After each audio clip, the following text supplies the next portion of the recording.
A few weeks before Hajj last year, I received a call from a Muslim American business owner. He was going to Hajj with his wife that year and wanted to make a Sharia-compliant will. I explained to him to prepare a Sharia-compliant will, his wife would have to sign a waiver of her inheritance rights under state law. That is, waiving her right to up to 50% of the estate in exchange for her 1/8 Sharia share because they had children. He asked me, is there a Sharia-compliant way for my wife to share more? She contributed financially to the household and left her career to raise our children. I told him absolutely there are options. First, you're free to gift her property and money during your lifetime. Second, you have two options to include in your will to provide her with financial security.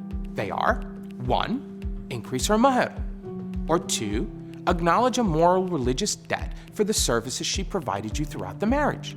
For option 1, you can increase the mahr to make up for the small mahr that was agreed upon at the time of the marriage when you were young and poor. You can increase it as long as you are increasing it voluntarily, without coercion or undue influence.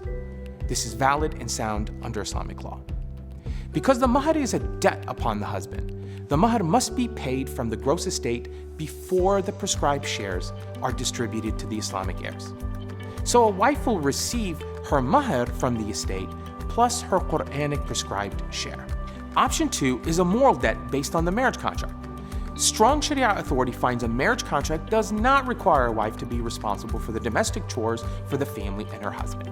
Some scholars agree with this opinion, but only for a wife who was accustomed to such lifestyle prior to marriage.